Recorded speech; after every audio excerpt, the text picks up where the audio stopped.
So the Hario switch has always been one of my favorite brewing devices, and I'm surprised I haven't come up with this idea yet.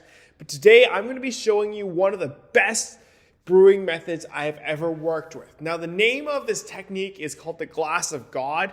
It's actually inspired by a manga bartender. Now in the manga, the bartender is actually always chasing a drink that will be perfect to heal the souls of his guests. And he was always chasing the glass of God. And for me, today, this technique is the closest thing I have gotten to reaching that glass of God. So the technique itself is quite simple. It's a bit of a combination between the stall the fall and the single pour method. You actually have a bit of water at the beginning, then you add your beans in, and then you do a single pour on top of beans that are floating on top of water. So why it works is actually when I do my pour overs, I've talked about this, but you essentially want to lift all the water or all the grinds up and then have the water kind of hit everything as much as you can and then agitate it all. And you want all the beans to kind of mix in the upper chamber because this is the way for you to maximize the surface area of your particles, your coffee particles to the water. So that's why I always like to lift and then have everything kind of mix in the top. So with this kind of technique, you actually have water underneath the beans already, and it becomes a lot easier to lift everything up. But because you're starting with a bit of water inside the dripper already, when you're doing the pour, you actually have to use a little bit of a higher agitation pouring technique, which is why the last video is important.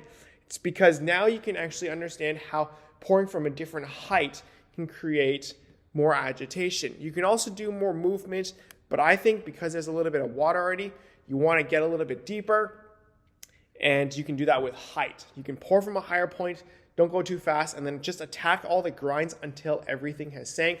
Open the switch, boom! Probably one of the easiest but best tasting methods yet. So let's get right on to the other side and do a quick demonstration. If you guys are new here, my name is Vincent. I'm the coffee guy that wants to share lots of different theoretical and experimental ideas. So if you guys like this type of content, make sure to subscribe and hit that bell notification so you can get the latest updates on my newest techniques. So what I've got here is I've set the switch up already. I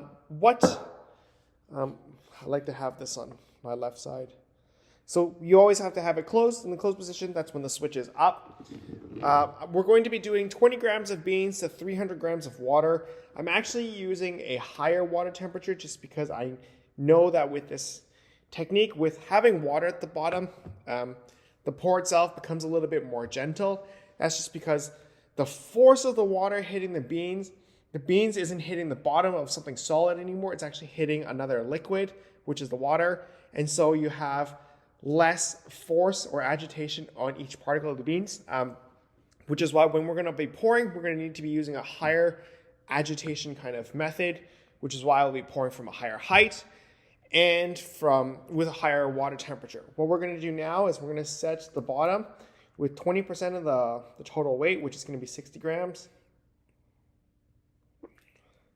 So there's 60 grams exactly.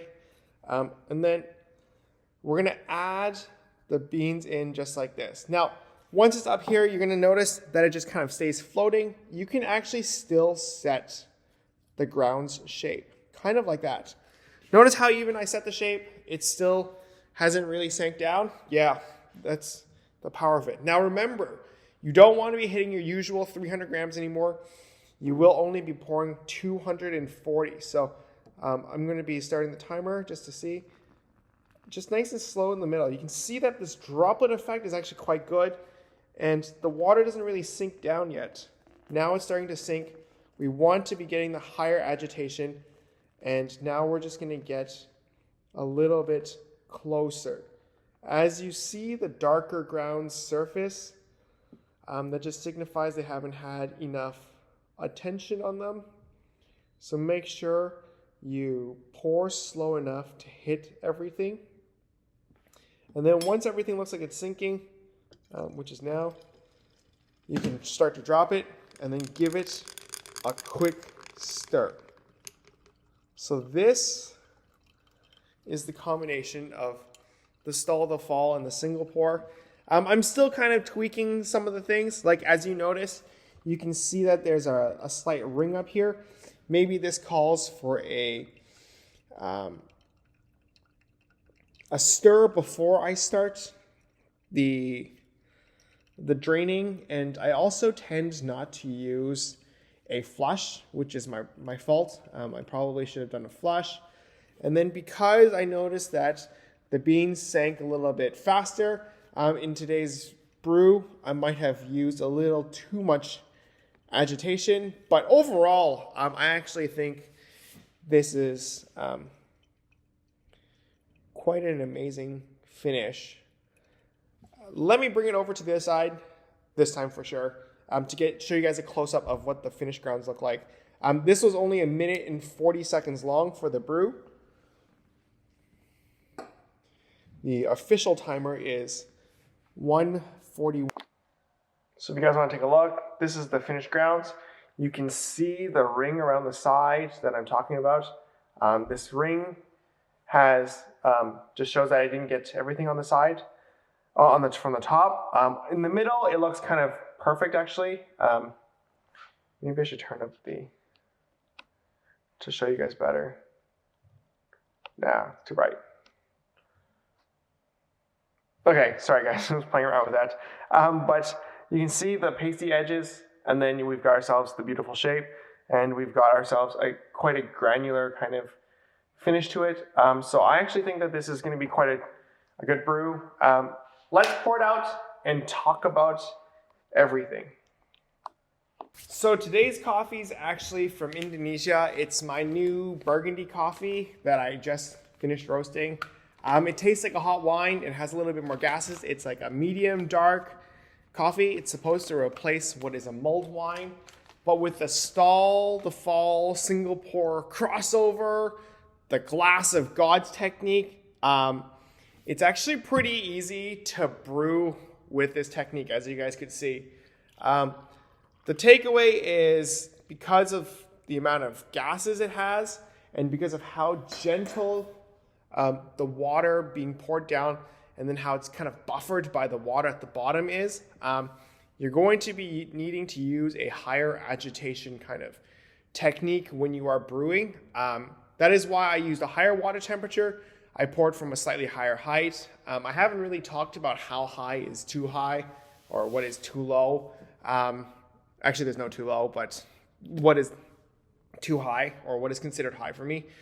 But yeah, I'd probably do a follow-up on those. But as you can see, I poured from a decent height. That allows me to have a slower one. In fact, I poured with almost the droplets at the beginning just to create a higher agitation to make sure everything has been kind of fully agitated. And that is how I use the glass of God technique. In fact, yeah, it's just it's probably one of the sweetest cups I've ever had. The acidity seems to be slightly more muted.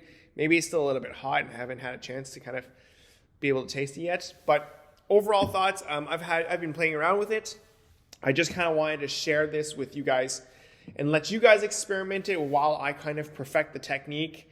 And yeah, let me know in the comments how you guys like the technique. If you are able to try it, please let me know how you like it and how it worked out for you. For me, I'm really enjoying it myself.